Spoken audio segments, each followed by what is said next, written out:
Hi everyone. I would like to welcome you to our webinar today entitled How to Write a Winning Nomination Package for the Women in Technology Leadership Awards. My name is Reggie Kuba.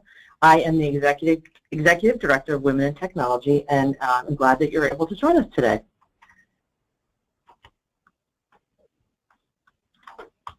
Oops, sorry. I wanted to start by giving a quick overview of what we're going to cover on the webinar today. And I wanted to go over a few housekeeping things first before we start. We are recording the session today, so I wanted to let you know that we will be sending out the copy of this recording once the webinar is over. In addition to that, we'll be sending these slides with that recording as well, so don't feel like you have to feverishly take notes. You'll be able to get a copy of both of the recording and the slides when we are finished today. That said, you'll see that some of the slides have a lot of information on them.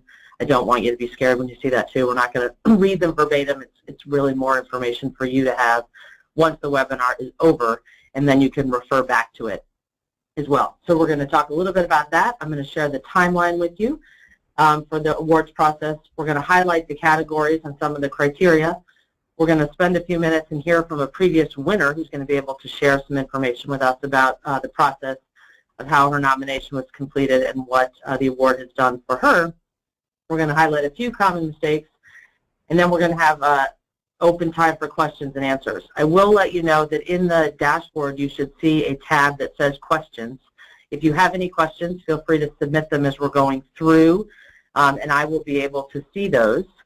And what we'll then be able to do is answer those questions as we go through today's webinar. So let's get started. So for those of you that don't know, I just want to make sure you know who Women in Technology is. We're a non-for-profit organization, and our mission is to advance women in technology from the classroom to the boardroom. And we do that in a myriad of ways by having programs for girls in technology, which is our classroom side of the house, on up to the boardroom side of the house. We have a program called the Leadership Foundry, which works to help get women placed on corporate boards.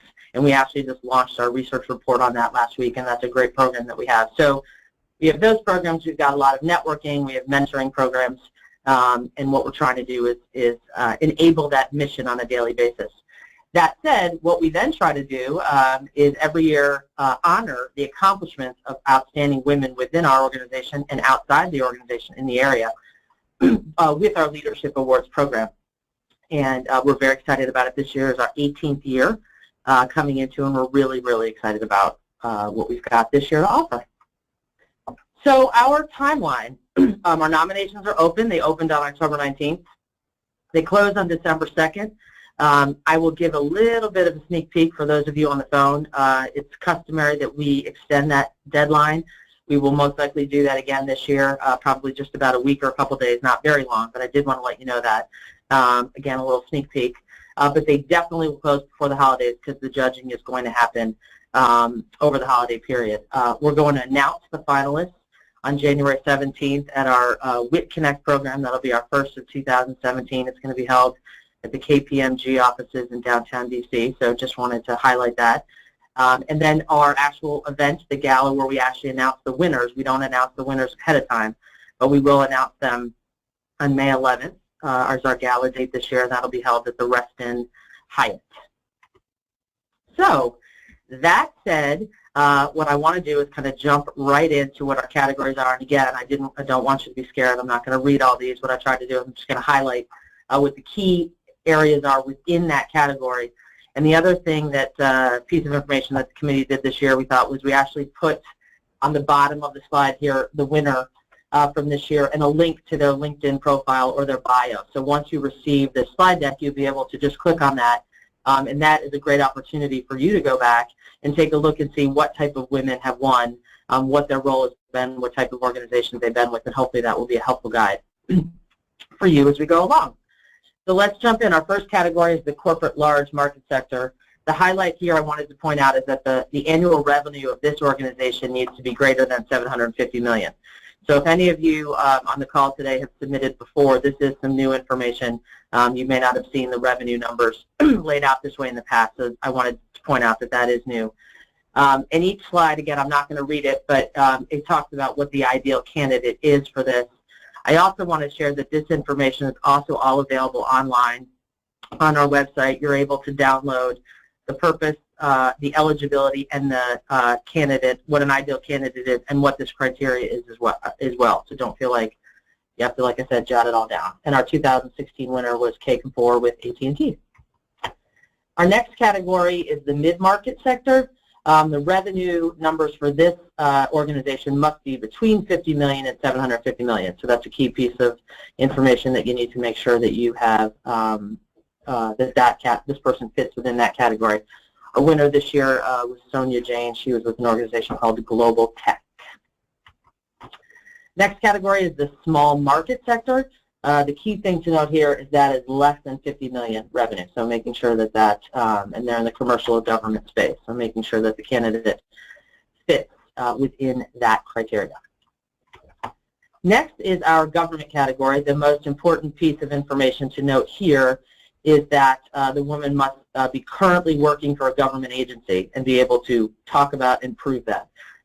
So just want to make sure that's kind of the most important piece of that. Our winner this year was actually Stephanie O'Sullivan, who's who's the director of our National Intelligence Department, actually a cabinet position. So she was fantastic and really neat lady and great to have in the Witt family now. So we know there's a lot of women out there that are in the government space doing some really great things. So would love the opportunity to highlight them.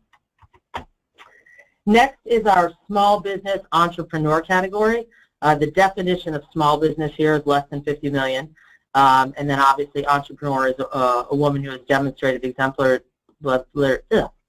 leadership in starting and operating her own business or company. So that's the key piece there.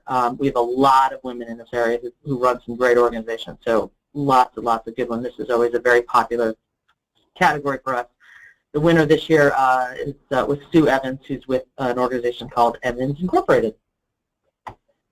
The next category is technical leadership, and this woman is providing great leadership and showing great technical abilities in a technology role. So they need to, their title needs to incorporate, and their day-to-day activities need to be within actually providing and doing the technology role themselves. Our winner this year was Kathy Tilton with CSRA. And so again, just a reminder, as I'm saying these names of these women, I'm saying them so that you know that there's a link there, and you can click on that link, and it will take you to their bios or LinkedIn profiles, which again could be a great resource for you as you're putting together your nominations. The next category is the unsung hero category. Jenny O from Booz Allen Hamilton won that this year, and she's actually going to be the speaker who's going to speak to us in about 2 or 3 minutes and talk a little bit about the process. But this is a great category because what it does is it allows you to honor someone who is actually in the trenches and doing the day-to-day work in a project manager role and working on having an impact on technology within their organization. And it's a great one. This is also another really popular category that we see a lot of nominations come in, and one that is definitely competitive every year. This is also another great one that we have. It's our Rising Stars. The key thing to remember here is that this person has to have 10 years or less of work experience. So this is a entry-level or mid, earlier in their career person who's really kind of stepping up to the plate, showing some great leadership skills and traits. And the winner this year was a woman by the name of Camille Stewart, who's with the Department of Homeland Security. And a great example here is Camille, very much like Jenny O, which we'll talk about in a minute, has become involved in the organization. She's currently running chairing our Young Professionals Special Interest Group. And she's really become involved in the organization, and it's been great to watch her become active and grow, and has a really, really great story, really smart. Really neat. And then our last category is Women in Defense, which was a new category that we started last year. Saw some great traction on that, and definitely wanted to bring it back for this year.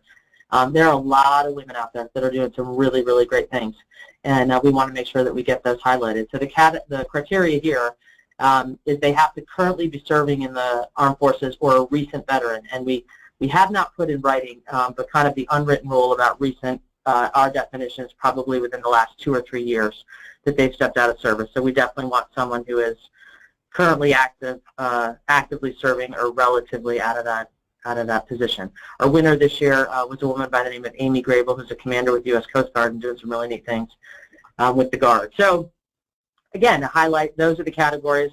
There's 9 of them this year. All of this information will be sent to you, and it's also available on the website. And we have a deeper dive on the website in the actual criteria that you can see for each of these categories.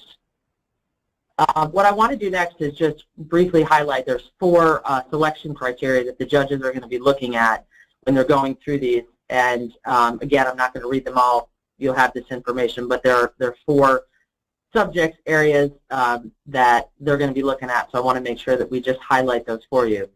The first is achievement.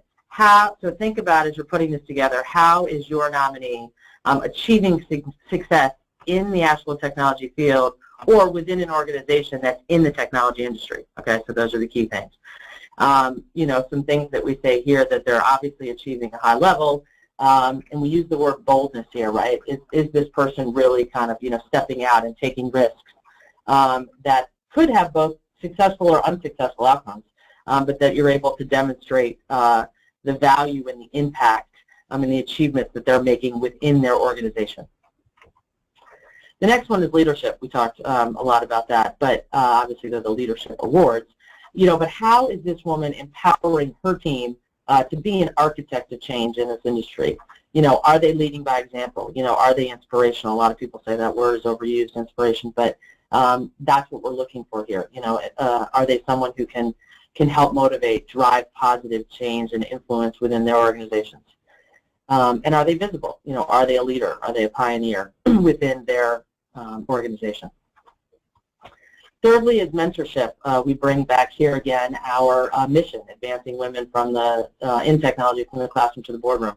How are these women doing that? You know, how are they being an advocate for younger women, older women, folks all around them within their organization, where they're helping them advance and being an advocate for them and developing future leaders within the profession, both in their organization or in their community? What are they doing outside of their organization?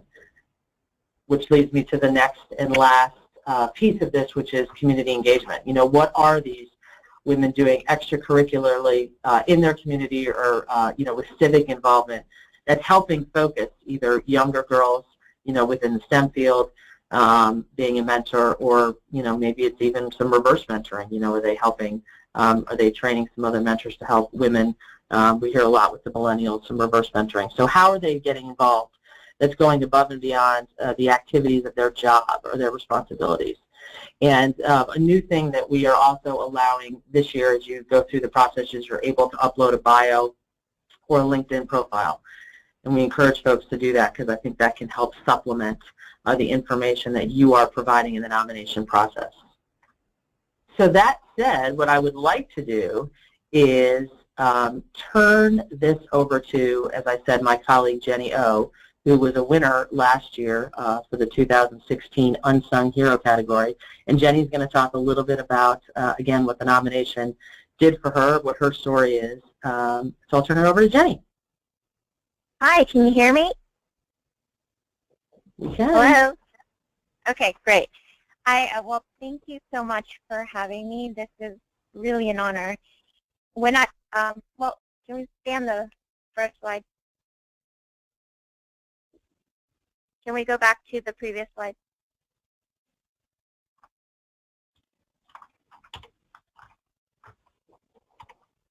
Okay.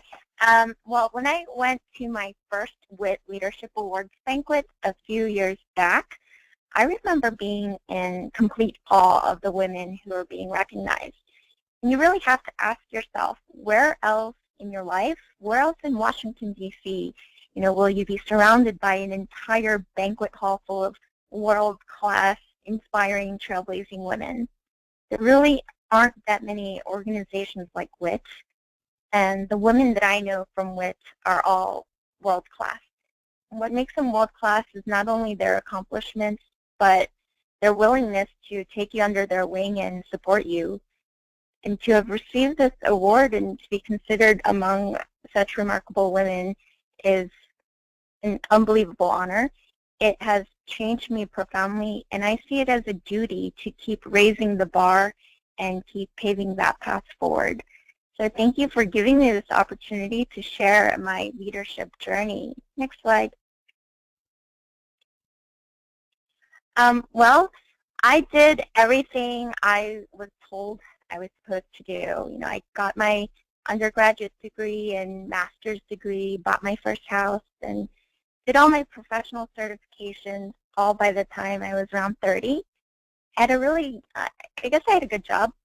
And as I kept checking off and achieving my goals, the corporate ladder just seemed never ending, and that glass ceiling felt reinforced by concrete. I'm also Asian, and there's what is called the bamboo ceiling, and I know that ceiling is harder to penetrate for other minorities as well. In my career, I felt I had a triple whammy. I was female, Asian, and young. And I guess I wasn't very smart. I chose to work in extremely challenging work environments, corporate, government, and technology, which were all male-dominated and culturally not diverse. And I was good at what I was doing, but yet not good enough for one reason or another for that coveted promotion or raise. And I remember thinking, is this as far as I'll get? For my family, I'm the first one to go to college, and I had achieved a lot as a woman for my family standards, so maybe this is as far as I can go. My professional life. My personal life was great. I used my time after finishing school to focus on my hobbies and passions, and I was very fortunate to travel a lot and have many experiences. One trip in particular left a profound impact on me. I met a woman in South Africa who had been widowed for almost 20 years, and she lived in really desolate communities where all sorts of unimaginable crime happened. And that hopelessness in her eyes really broke my heart. There's no such thing as social infrastructure or community programs to help people. It's hard to travel and witness these circumstances without being affected. And I decided to do more about helping people so that they wouldn't have to struggle as much, or at least not struggle alone. Next slide.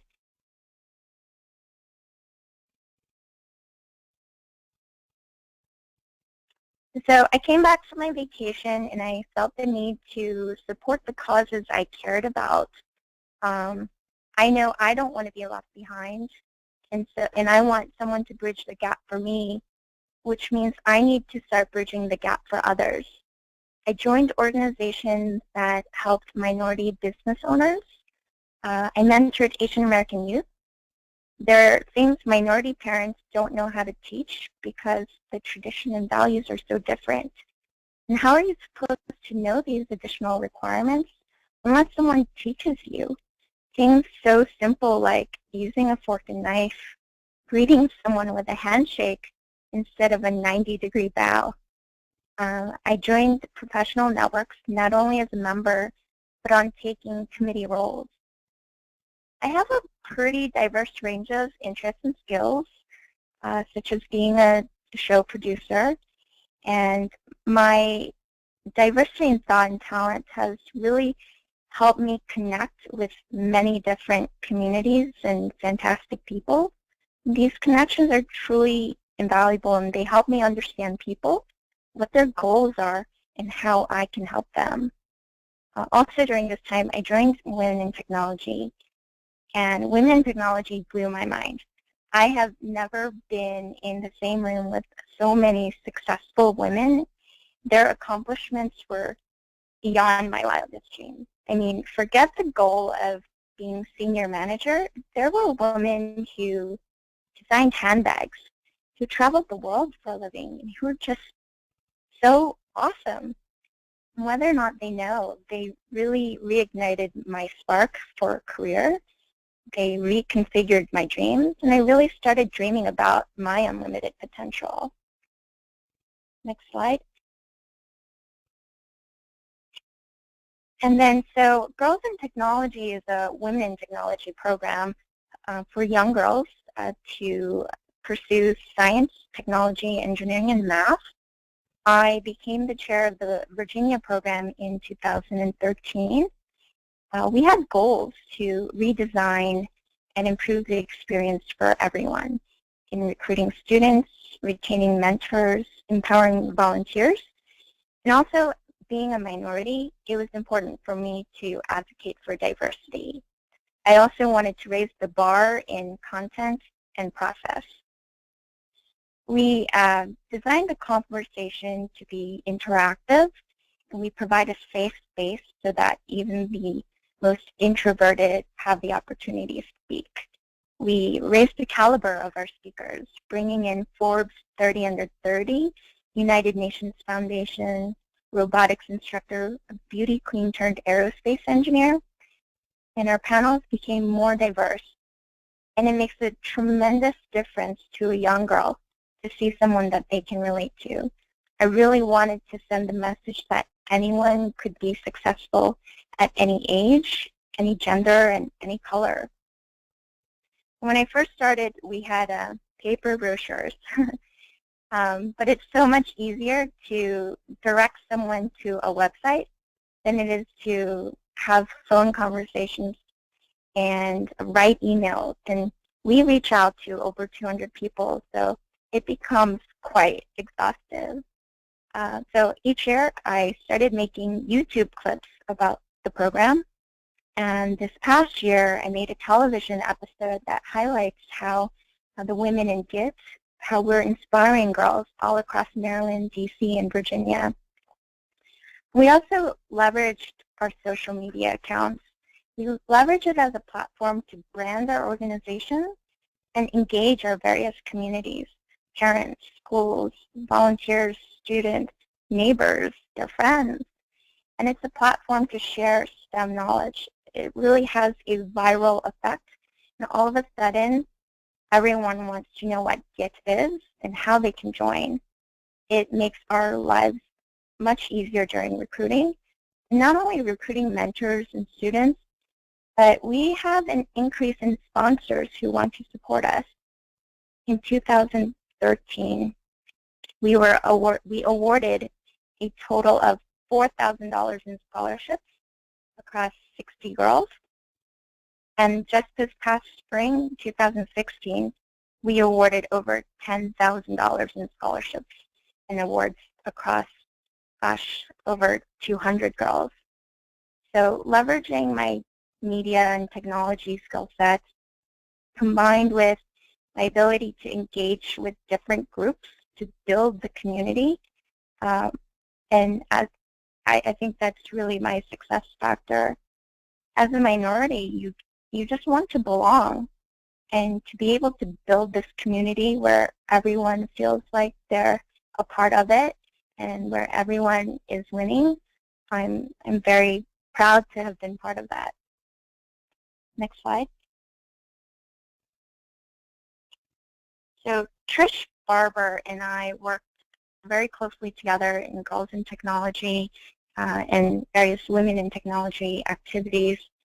And through working together, we got to know each other personally. She would hear me talk about my projects at work, how I was involved with Asian American communities and minorities, and with media and just various other activities. I was so touched with the whole nomination process, and with Trish being a fierce advocate in the recognition process.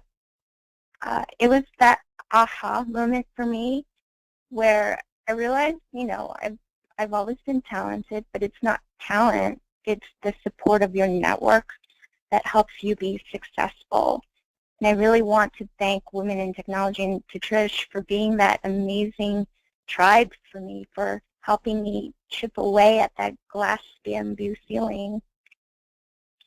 Next slide.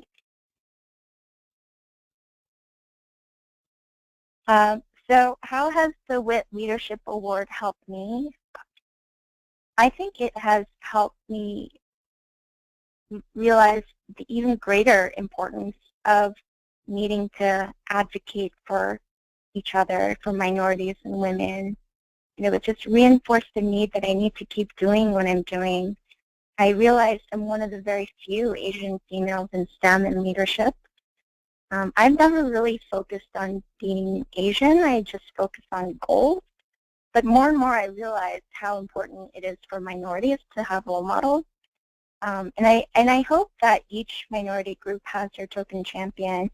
But since the award, I've taken on a greater interest in Asian leadership. I've had the opportunity to share my story with other Asian groups through interviews. And I think I challenged the status quo of what a leader looks like. I'm a minority, I'm young, I like pink glittery nails, and I choose not to be in a pantsuit. But I'm focused on successful outcomes, and I think my story helps break down that stigma of what a young female professional is or is not capable of. And businesses really have to take that leap to empower and promote their younger, diverse workforce. Some are uncomfortable of making unconventional decisions, but I demonstrate that rate of return you can have when you tap into that diverse talent pool. And the award sparked attention and conversation amongst friends, colleagues, and my company. How did she win the award? How can we be winning? How can we create and provide a supportive network? At work, I'm on the Women's Forum leadership team, and we're working across the firm to come up with ideas to create better events and programs for recruiting and retention of our female talent. And I'm excited to be shaping our corporate social responsibility, our diversity and inclusion program, and directing the firm's leadership attention and their resources towards causes that are important to me. We're talking about having them sponsor women in technology and girls in technology. I think that's really, truly meaningful for me. And I just launched the Girls in Technology DC program last month. We are hosting at the Marion Koshland Science Museum with over 45 girls from 18 different DC high schools and over 30 mentors.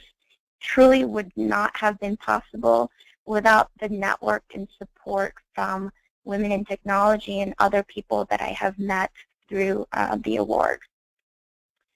And so the award makes meeting people easier.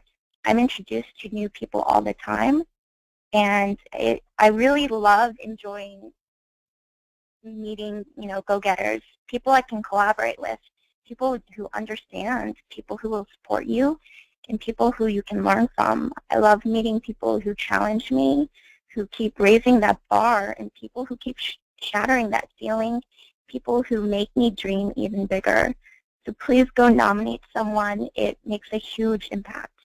When you empower a woman, you really are changing the world. Thank you. Well, thanks, Jenny. That was great.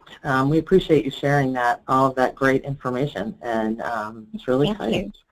So, all right, so I am going to wrap up here with a few other nuggets of information to share with you all, and then we'll open it up to any questions. I've received a few, so I will make sure we address those. If you have any, feel free to dump them in the questions box right now on your dashboard, and we'll make sure we address them. So it is an online process. For those of you who might have already started it, wanted to make sure that everyone knows it is online. You can start and stop it at any time. If you start and stop, you will then receive our system will send you an email, and that email will have a link to get back in to the actual nomination should you want to come back to it at a different time. We also have on the website the ability to download a Word document form of the questions.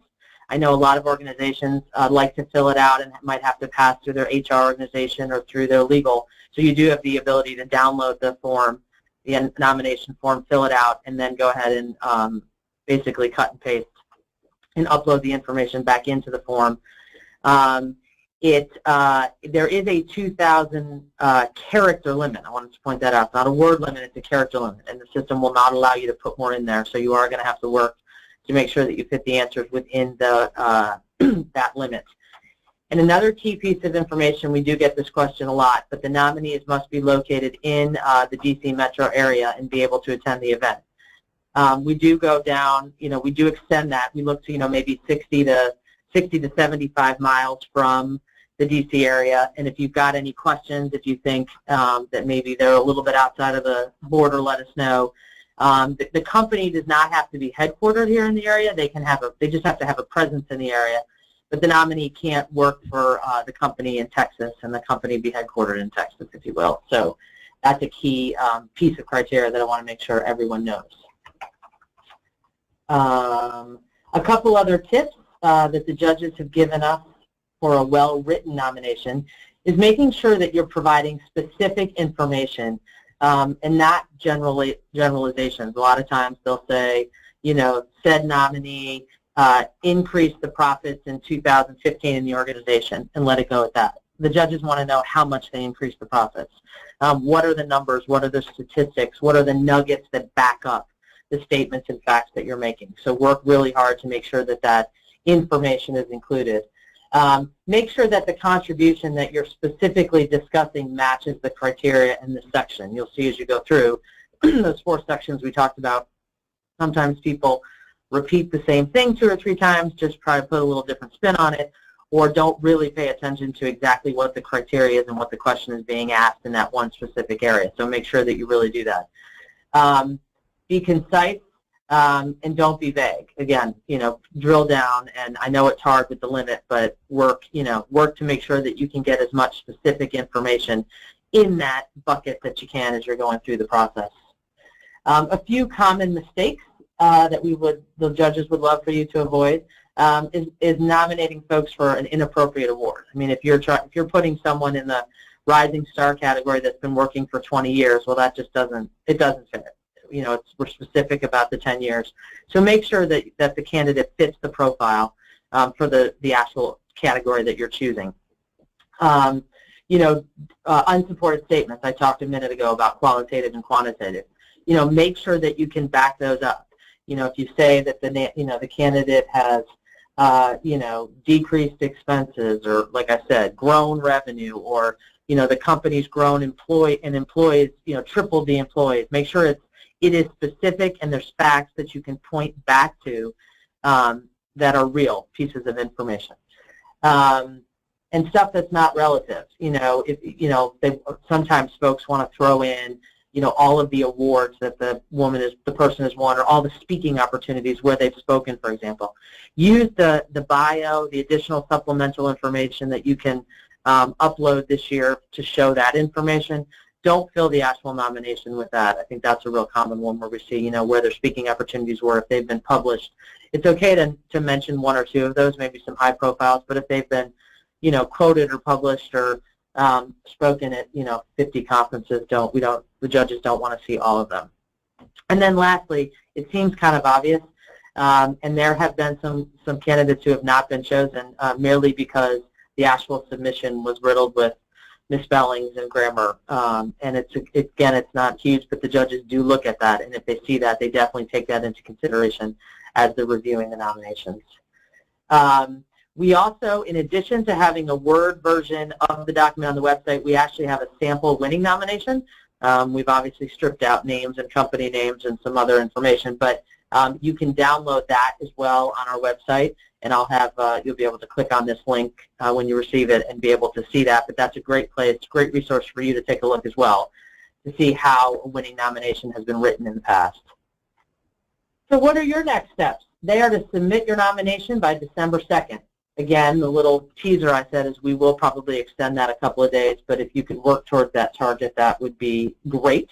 And then lastly, I wanted to make sure you had our information. That's our website, that's our email address, and our phone number. Like I said, I did receive a couple of questions, so I just want to quickly go over those and make sure that I address those.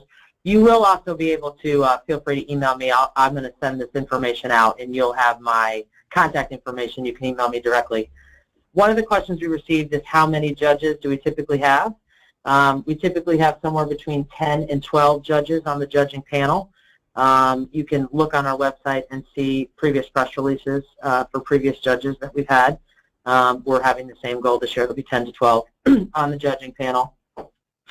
Another question we received were about the media. Are there media present? Are there any media opportunities, or will any of will the nominators or finalists be having to talk to the media? The answer to that is yes. We do invite media to the event. We also will provide, if you are a finalist, we'll provide you actually with a template press release where you can actually fill in your company information and share it as well. So we obviously put a press release out, and that template press release will give you a quote from the President of Women in Technology, a little bit about us. But we definitely will be pitching stories of the finalists to the media and as well. So I wanted to make sure that that was aware. The next question is if someone can self-nominate. The answer is yes.